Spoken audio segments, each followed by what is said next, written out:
Thanks for tuning in to this episode of I Have Something to Say, where subject matter experts are unafraid and unapologetic about sharing their perspectives regarding issues that impact our lives. They speak up because basically they give a shit. So if you're tired of canned answers and want to finally hear real people cut through the BS and talk about real issues, this is the podcast for you. I'm your host, Sami Heyman Marrero from Urbander, and behind our mixer is our producer, Chris Majoka from UdoU. Welcome, everybody. I'm very happy to invite to this episode of I Have Something to Say my good friends Gwen and Will Covington. I met them here in Orlando through the arts community, and I was like, wow. I just met stardom, like two superstars. They're both recording artists, and award-winning recording artists. At that, Will, I know that you're a very accomplished drummer, as well, and that you're a recipient of a Grammy from work that you've done with multiple recording houses, and also your work with B.B. King, the legendary. I was his right? drummer. Yes, I was his drummer. Mm-hmm. Yeah, that's wonderful. And Gwen, I know that you're so there you go. You see? So you see, that's it. Those are the receipts. And so and so it's just wonderful. And Gwen, when we met on the committee for the Orange County Arts and Culture Council, it was like automatic. I know. Yes, it was. It was like we zoomed into each other from a Yeah, we did. I'm like, okay, we need to have lunch, right? And then and then it was love at first sight. We sat for like 3 hours. It's like, okay, we need to go, right? Because we've got work to do.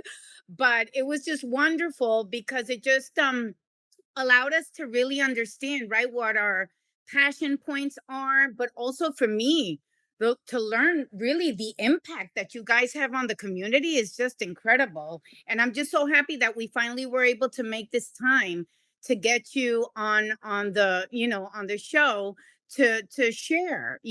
How do you do this? How do you go from being accomplished, recording artists, musicians, producers, industry, experts, and entertainment, which can be very fickle, right? And then just remain grounded, but then say, no, we're kind of not ready to plug out, right? We're going to stay committed, but then transforming all of this love that you have for community into what's now, just a high impact program, but first let's track that. Let's pause for a minute because I want you to tell me about your trajectory, right? Like, how did you get into the music industry? How did you guys meet? And yeah, what? You sure you want to know all of that? Well, listen, feel free. And what struggles and challenges, you personally experienced, as you navigated the entertainment industry, and were able to, finally experience success. So if you can, I don't know, Will, Gwen, however you guys want to do this, I'm all ears. Well.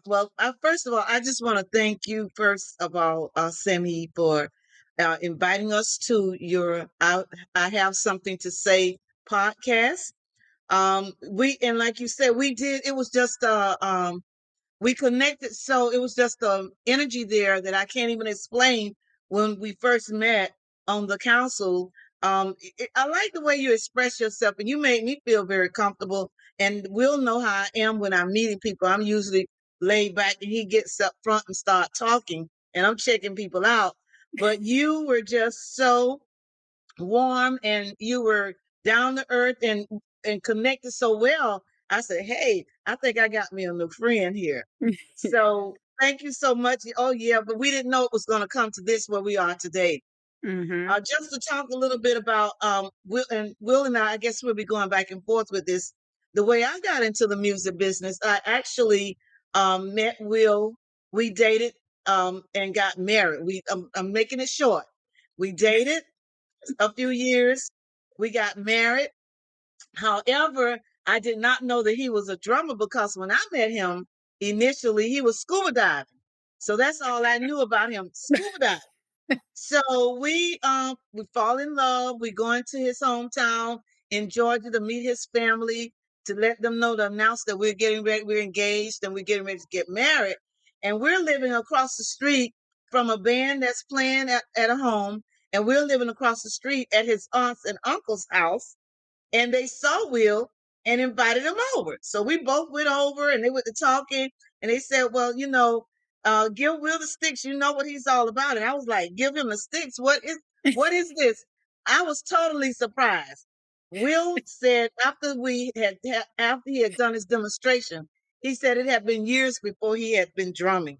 So he Oh, got on the yeah. drums and he played very well. And I'm like, well, what are you doing scuba diving? This is something that you need to be doing. You need a manager. And I just went on and on and on about what I could do. This is my opportunity to use my MBA, because I had just gotten an MBA from the University of Miami.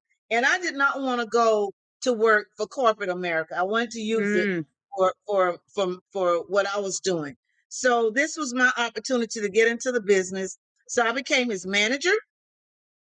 And then as Nice. things went on, he had a recording. It was very successful with his band that I managed. So they started traveling the world. We got so many job offers, we couldn't fulfill them all ourselves. So I said, hey, we could give some of this work to some other groups and I get a percentage. So here I am becoming a booking agent. So it went from manager to booking agent to doing some recording. Then people found out that I sing.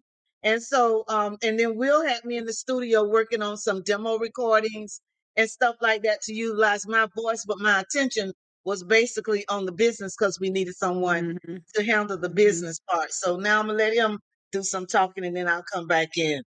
Well, the talking that she did was late. I started early. I started in 1965. Okay, in Wow. 1965, at 15 years old, I was a drummer for a group called the Ink Spots.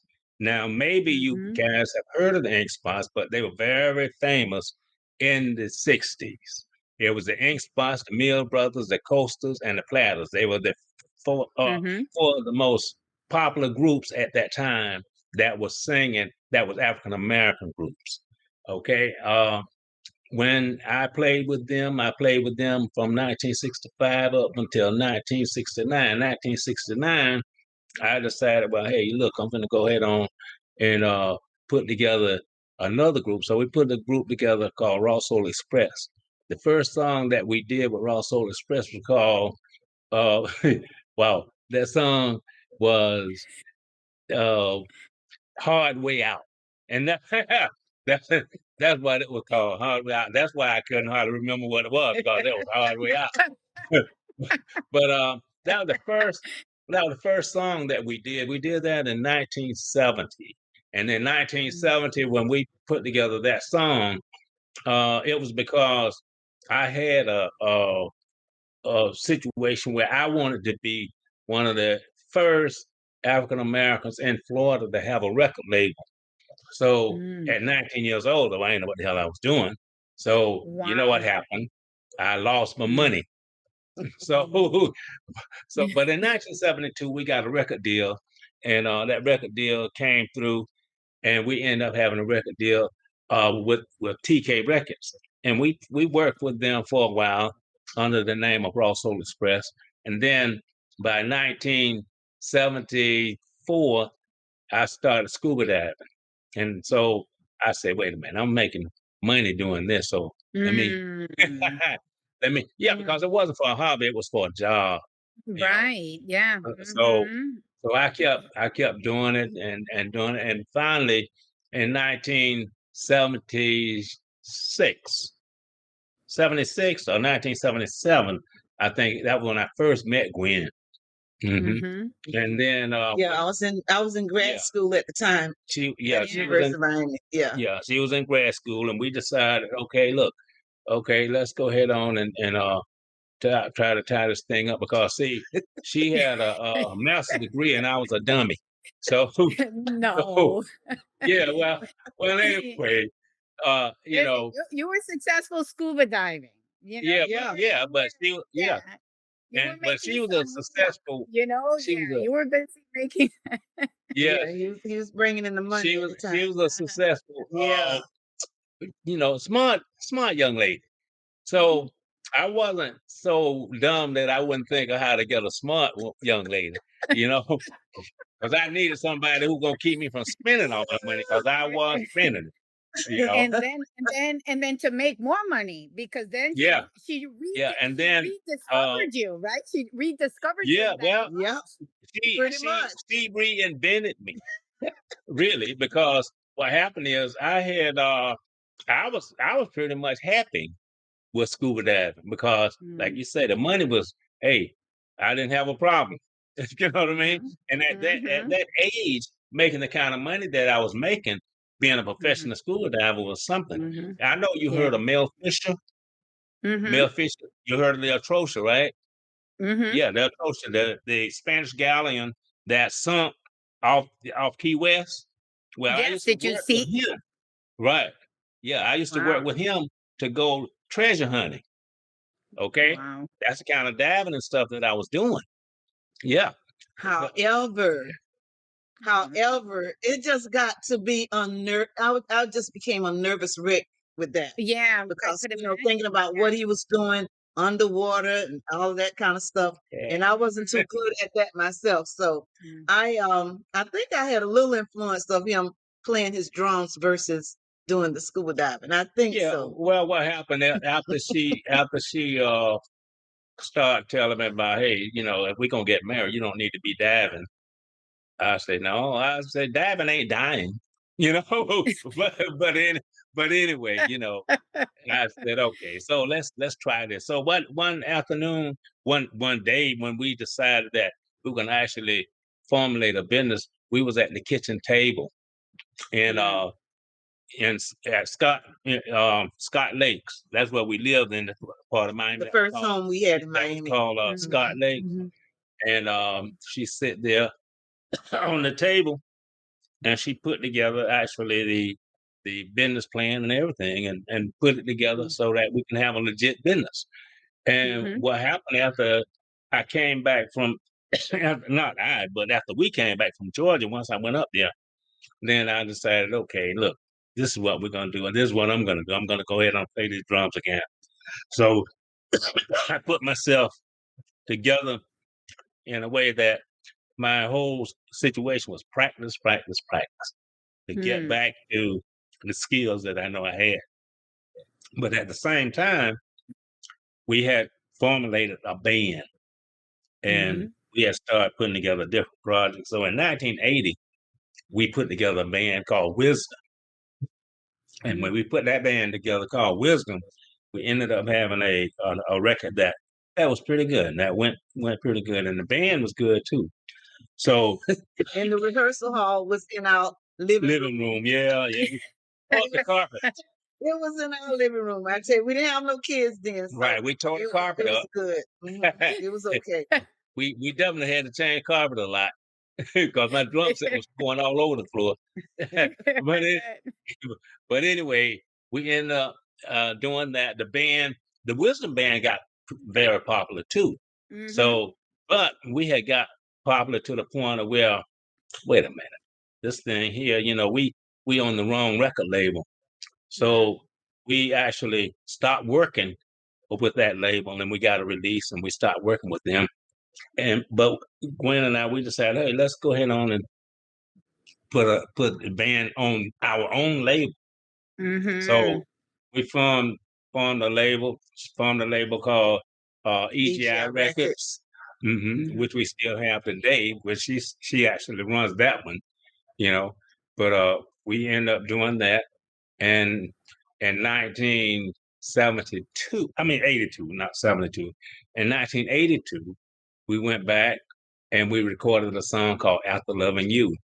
And that mm, song is the one that she was talking about that got very, mhm, very popular and it went international. Okay. mhm, And it did so well till that's what she was saying that she helped establish the agency because we was mhm, working, beginning to work so much and the band was such a popular band that what we end up having to do, we couldn't do all the work. So we had to Right. give it out, Had to share the wealth, as you say. had to, Share the wealth. Exactly. yeah, Yes, Yes. had to totally. put it out I for other people. Go ahead. I love So that. Yeah.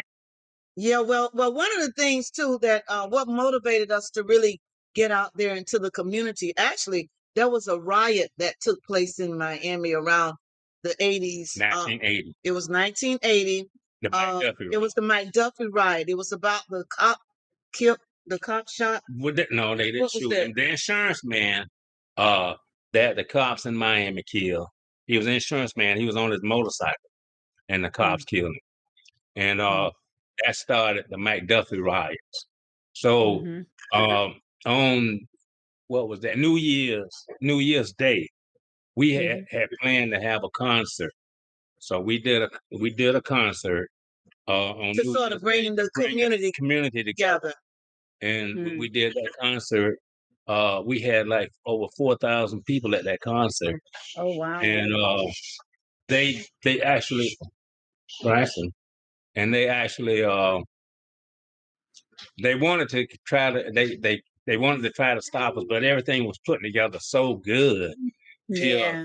the sheriff and the We attracted the yeah, mayor of yeah, Miami, the city manager of Miami, the police department, because we didn't know that we were supposed to have a permit to do what we were doing. So because Oh yeah, but because it was so peaceful, it was a yeah. lot of people though. They didn't stop us, as Will said, and actually they had a meeting with us a few weeks later, and we end up getting a contract with the city of Miami to produce concerts in the parks. That's when we started having Nice. concerts in the park Wow. series. hmm And we ended up, we gave them an idea. They were saying, "Oh, this is good. Bring the people together." And so we had that contract about 5 years, and Nice. that was another way that we were able to engage with the community. We were always engaging with the community. It was Yeah. not pre-planned; it's just something that happened. We Organic. Yeah. engaged It in the happened organic. community. We began to get a lot of groups working, and I mean, we was representing salsa groups, mariachi bands, Hmm. fire eaters, still walkers. stilt walkers. I Yeah, mean, we had an agency that was yeah. just in abundance, Can I of tell you talent all something? across the board. Well, We you were, saying something? we were I know. into, we were Go like ahead. multicultural. Yeah, this is awesome. Can I tell you? Yeah. I mean, I knew because Gwen, you had already told me when, I mean, since we've met, but now knowing the play by play, it's it's wow. Like I didn't know all of these details, right? Of what had transpired and stuff. And you know what? I gotta say that it's incredible that, a lot of people are talking right now about how entrepreneurship, especially in communities of color, are like the pathway to social justice, right? And to building generational wealth in our communities and financial stability. And you guys have been there, done that. Like you're like way, right? You've been entrepreneurs basically your entire adult life then. That's Yes. what it Pretty seems, much, no? yes, we were, yes, we were, Wow. and I guess that's why we have this deep passion for the youth. Yeah. We got into this youth program because Hmm. we know how important it is to not just think about yourself while you're living, but think about others to reach back and help someone else. The way Yeah. we were helped. People gave us Yeah. opportunities. Now, one of the things I did find out in the music industry, it is so competitive that folks Yeah. didn't tell you how to do stuff. You Hmm. had to learn Hmm. on your own. So we had some humps and bumps that we went Hmm. through. We lost some money. As a matter of fact, our Hmm. first major music concert Huh. was with Motown Records. And you all Nice. aware of Barry Gordy and Hmm. Motown. They gave us our Hmm. first shot to do a major music concert. And we lost about what, $15,000 or something. And I thought it was a whole lot It of money, was 20,000. about I'll twenty never thousand forget dollars. that. I thought it was so much money to lose at one time. I remember falling on the floor and just crying like a baby. I said, "We Yeah. can't do this. We can't be Hmm. losing this kind of money." But that's Hmm. all a part of the that's all a part of the risk that you take Yeah. when you're Right. doing business in this industry, you know. Right. So we tell Well, people, look, it's a risk. The best thing about it It's a is that risk. if you lose money, don't go broke. Make sure you don't lose everything. every But single, but yeah. the other situation came up as we was growing. Uh, we got very popular, and I got very popular as a drummer, and I got a chance to Mm, play with Gladys Knight and the Pips, the Chamber Brothers, Al Green, BB Green, King. I even played a little bit with James Brown too. So those were situations. The James Brown situation came about in the 70s. That's when that mhm, came about. But BB King situation and the Grammy situation came about in 1985. mhm. Okay, and that was a funny situation the way it happened because the way that happened, I guess Bryson, I'm sorry, I'm trying to get my our grandson, grandson's It's attention. yeah, it's okay. Bryson. Excuse me for a second. I'm gonna Hold you on a go minute, ahead. please. But well, she going well. I see going. I'm still gonna talk. But then he's running. But anyway, uh, what happened is, I don't know if you know of a young lady by the name of Candace State, and she had a song out Mm, mm-mm, called "Stand by Your Man." mm-mm, Okay, that was in the '80s, and mhm. I know you probably heard of the Shirelles. That was with Yes. Motown? Mhm, Okay. mhm, Well, the producer of the Shirelles came by our office, and the producer for Kansas State came by the office. And they came in and they asked us to let them use the studio. But when they came in and asked us to let them use the studio, they said they didn't have any money. So mm, so we said, wait a minute, y'all want to use the studio, but you ain't got the money. But listen, they were friends, and it was yeah. our studio. So if we want to let somebody use it free, it was our Yeah. right to do it. Mhm. So what we decided to do, go ahead on, let them use it. So they went in the back. They went back in the back to where the studio was at, and we don't even know what they did because we didn't go back there trying to be nosy.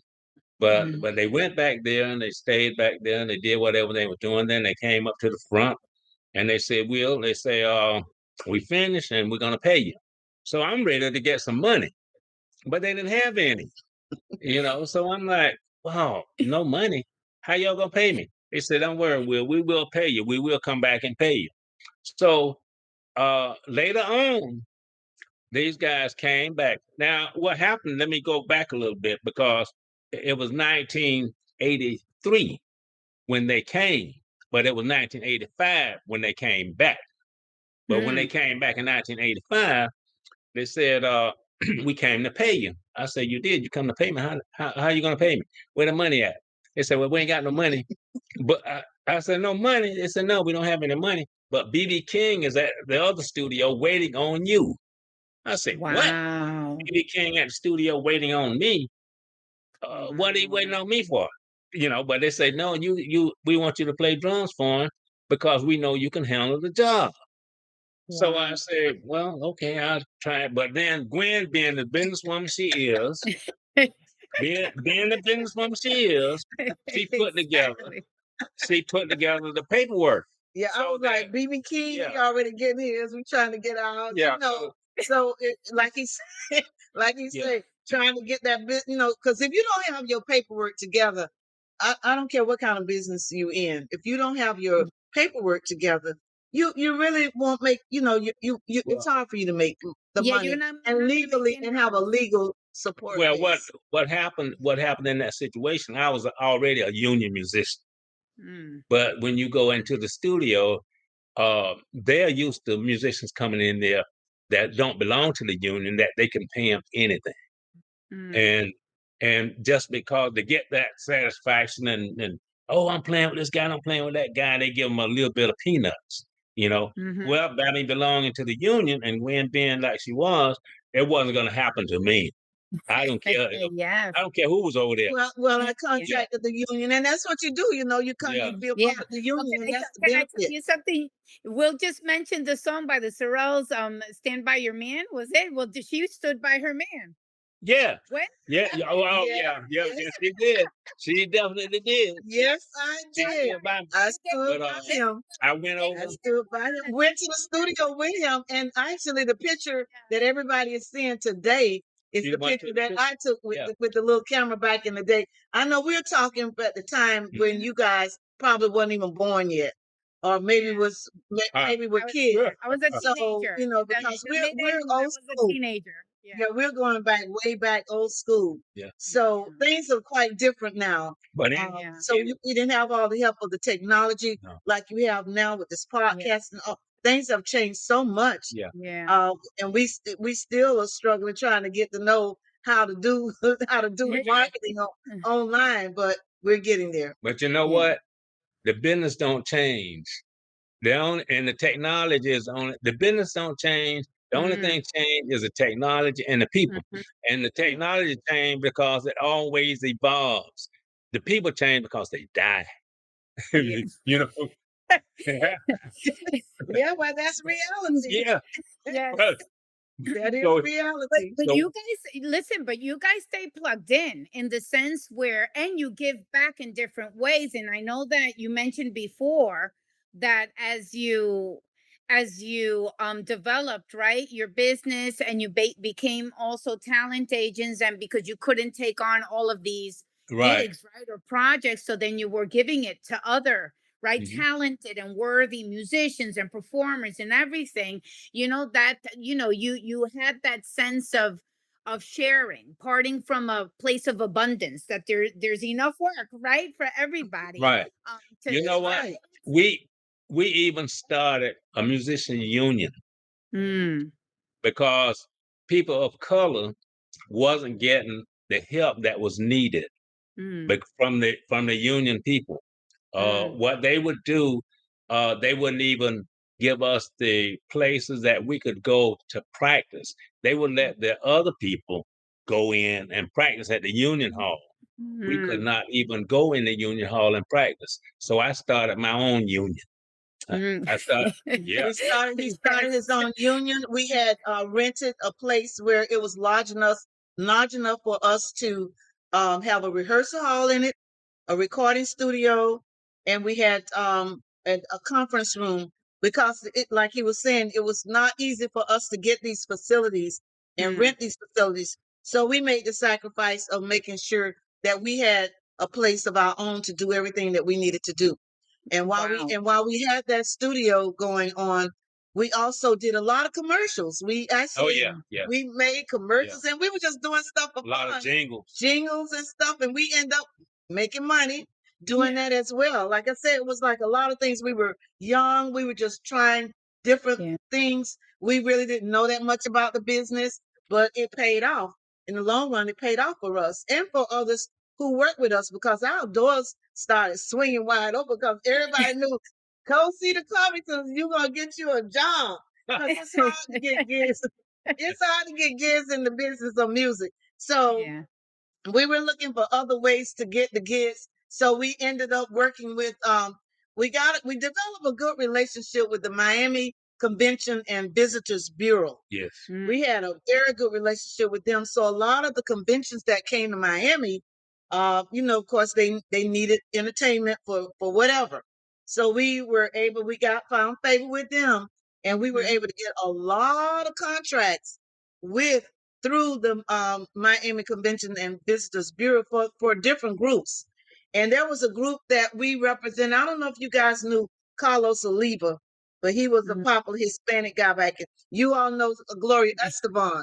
We Yes. worked with Gloria Esteban before the world knew Gloria Esteban, Mhm, because that's the kind of agency that we had. And a lot of the groups will get jobs through. So when they come to us, it's like, oh well, who do you need? Because we don't just, even though, and we would say this a lot. Yes, we're African Americans, mhm, but we're not just representing African Americans. mhm, We had groups from, like I explained to you earlier, we worked mhm, across the board, multiculturals. So whatever mhm. convention was going on, we had somebody for you. They knew who to call, right? They Yeah. knew who to So call. all That's how we got into the that's how we got into the Super Bowl. Now we were at the Super Bowl. What year was that, Will? 95. 95. that's how we became, the Super Bowl became one of our clients, because like I said, our names was going out there. And so they came to an agency that they knew worked with various talent, and we were able to book some talent for the Super Bowl that year, 95. That's But wonderful. we had to That's go. wonderful. Yeah. We had to go up to New York to make the hookup though. Yeah. Yeah, yeah, we had to go to New York. We went to Park Avenue. Oh, look, yeah. Let me tell them how that story started. This is how it really happened. Oh, yeah. Radio City Music Hall. You're familiar with Radio City Music Of Hall? course. Yes. Okay. Uh-huh. Radio City Music Hall needed a minority partner to bid for the contract with the Super Bowl that year. We were the minority partner that they asked to work with. So we go to New York, like we'll say, we sit down, we get all this stuff together. Wait. Let's go all the way back to how it really started. How did it How it really started was, they had those set aside programs for African Americans. Okay. So they had a meeting. They had a big meeting. Gwen went to the meeting. And when she went to the meeting, they was talking about, well, we're gonna give you 10% of this and blah And blah she blah wasn't blah having blah. it. And no, and Gwen wasn't having it. And when she came back and told me, I said, "No, let's go up there. Let's talk to these people." So we went up there, and Pete Rozelle was the NFL commissioner. Pete Rozelle was the commissioner, and Art Shell was the player representative. So we got a chance to get up there and meet with them. But at the same time, we can go back to now, where Radio City Music Hall. But one thing that they told us when we got there, we didn't promise Black people nothing. See, but those people who had told us that, they were lying.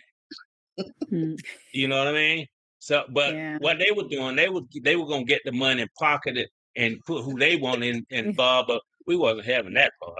So we ended up going up there on our own. We went there, but when Radio City Music Hall said they needed a minority partner, then Gwen took over.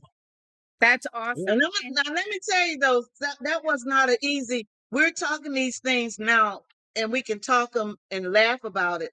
But during the process, it was very difficult, because now remember, we're talking during the days where you didn't have that many women working in managerial, administrative type of positions. We were all either singers on the stage, and that was it, dancing or whatever, just on the stage talent. So I was encountered, I faced a lot of opposition doing what I was doing during that time. I was even called names like sidewalk lawyer, and Will was called a militant musician, because we were just we were just working hard. We were renegades. They called us renegades. We were renegades. We wasn't asking no quarter and giving none. Right. But the way God had it laid out for us, we were able to do a lot of things that we accomplished during that time. We survived it. Some of our friends did not, because you got caught up with some of us was caught up with the drug situation, that goes on a lot in the industry. That's the dark side that a lot of people don't talk about, but it is real. We've gotten to see some of the best major name artists happen to, it happened to some of the best of us. So that was another obstacle that we had. Another side of it, right? Another side of the business. And so I wanted to talk about your mentoring program. Okay. I know that you stayed so plugged in, right? And after having these accomplished careers, both of you, the way you've decided in the last 3 years to give back to the community is to create a youth mentoring program that uses music as the anchor to attract youth here in Orlando, which is where you operate, right in Orange County and in this region, the Metro Orlando area. And it's called So You Want to See Your Name in Lights. And you want your name in lights. So you want your name in lights. So you want your name in lights. Right. So thanks. Thanks for the correction. But I went to see the performances of just recently at the Mad Cow Theater of some of your graduates, of the students of the summer program, and it's coming up now too. What Yes, drove you? And I know that it's not just music. You utilize the music industry, right, right. to get their attention. And then what does that experience look like? What do these students go through? This It's a 6-week program, and it's intense because you have them all day, right?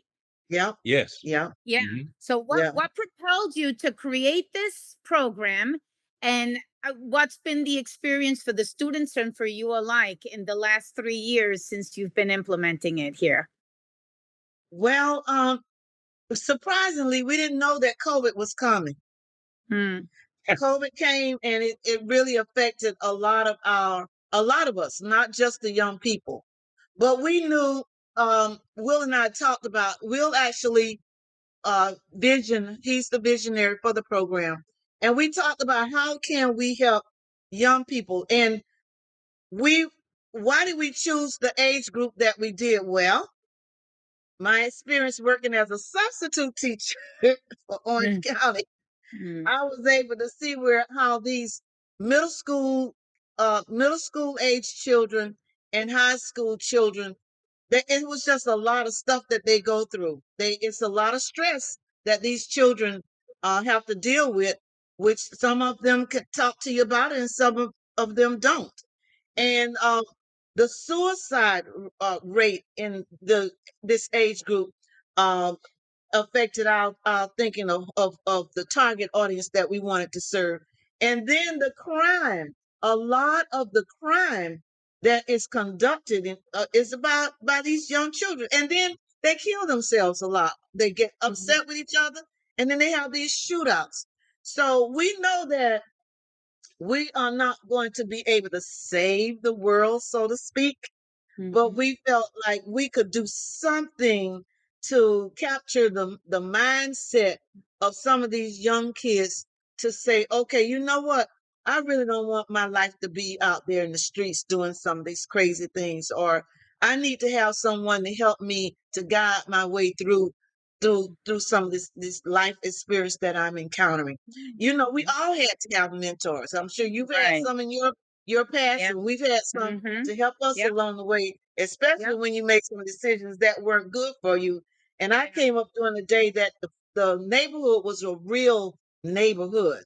So Hmm. they were people in the neighborhood looked out for everybody.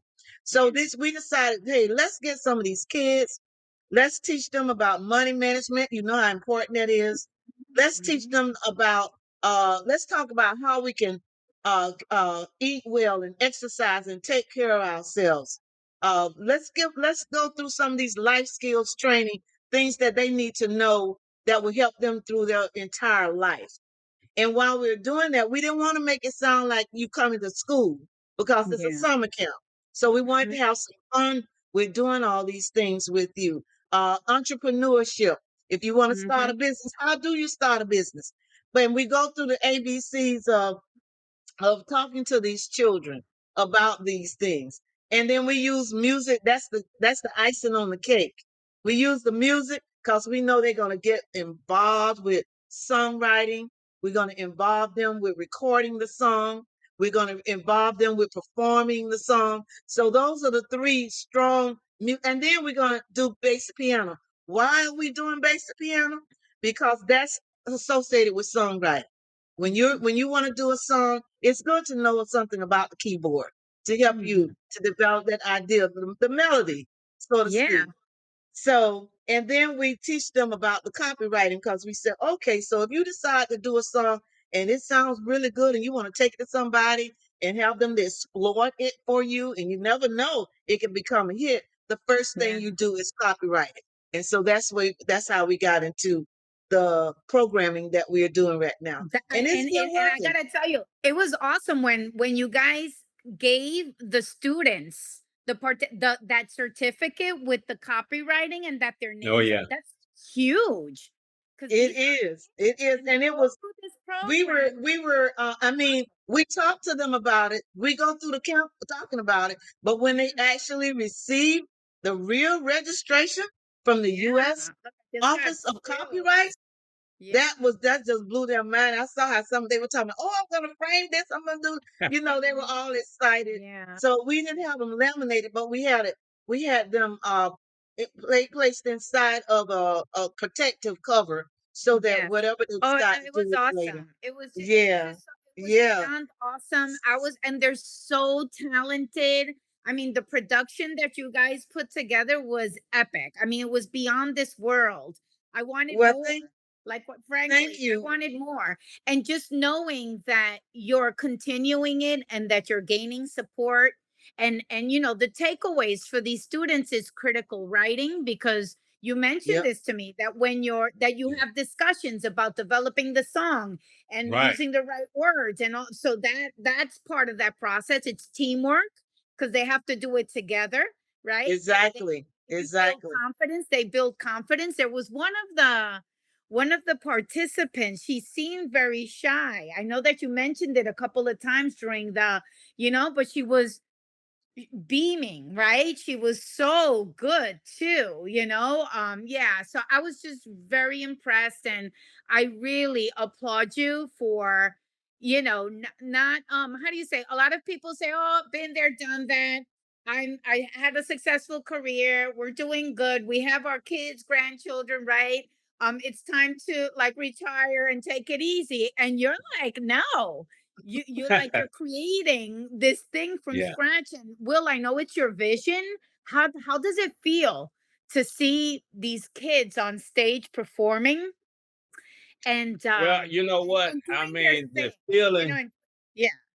yeah, the feeling you can't, I can't really express the feeling. And the reason I can't express the feeling, because I want to see it to the end. And when I mean to the end, I want to see them from where they are now. And then I want to see them with a career in whatever they want to do, Mm, whatever they want to have. But if they go into music, that will really make my heart beat, yeah, yeah, because then I know that they, because I'm in the music, you yeah, know. But yeah. to see those kids and to see how excited they are, and then also to see where they came from when they first came to the camp. Mm. When they first came to the camp, a lot of them was disrespectful as a jackrabbit. You know what I mean? Yeah. But after a couple of days, a couple of weeks, they began to get in the groove and began to Mm. respect us. And they really show us that they really have an affection for us now, Mm. and I they should really send my want to son. be, I'm gonna send my son to your camp. yeah, Maybe you Bring it yeah, on, bring him yeah, on, bring yeah. him And, on. and He's gonna have a good time. mhm, He's gonna really have a good time.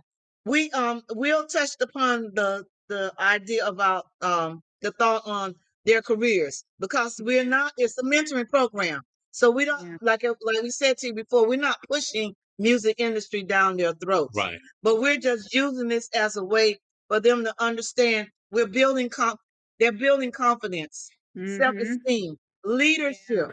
Hmm. Those Yes. are those positive attributes that they need for themselves to Yeah. handle whatever situation they decide to get into. Whether it's Yeah. dentistry, which some of them have already indicated to us, we've had young people that wants to be architect, Veterinarians, veterinarians, architectural fashion designers, design. fashion designers. They come with, and we ask that. That's a question on the intake form, because we Mhm. really want to know where What are they you want headed to in do. life.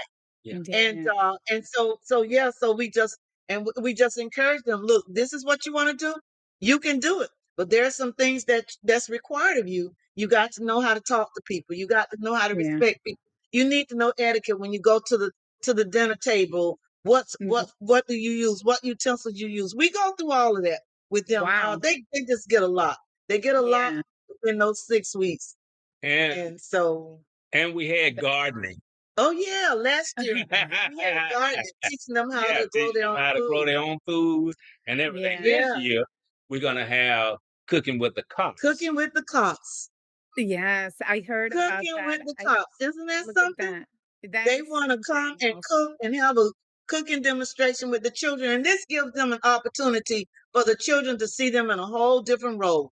Help Yeah. them to understand that cops are people too.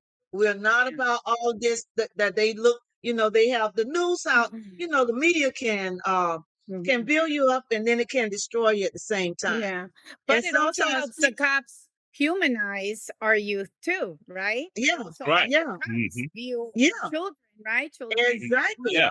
in the right exactly. as well.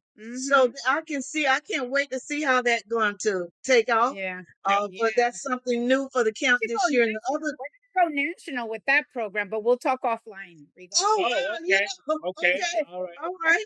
Yeah. Let's Well, let's we do it. here. We Let's here. do it. Yeah. Yeah, Yeah, We are totally. here. Listen, yeah. Gwen and Will, it's been such a joy to have you today and to go over all of your, work and but really to share this special moment with you and get to know you a little bit deeper and better, and just confirm, that you're the real deal and that you're loving, amazing, giving people. And I can't wait to see more of this talent that you're basically tapping into our community and saying, Oh hey, yeah. come, Oh yeah. let's so you want your name in lights, right? Yeah. So you want your There you name go. in lights. Right? And So you're you the want your name in lights. You want your name in lights in medical field and in the public administration. Whatever. Whatever you do, you can have your name in lights. And what that talks about is success. Being Yes. successful with whatever you decide to do with your life. Mhm. That's awesome. Thank you so That's it. much, guys. Thank Thank you so you. much. Thank Thank you you. so much for having See us. you again. Okay. Oh yes. Thank you. Yes. Great. Bye-bye. Bye bye. This concludes this episode of I Have Something to Say. We want to thank you for tuning in. Don't forget to tell your friends about us. We're on Spotify and iTunes as well. There's more to come next week. And remember, if you have something to say, it's time to speak up.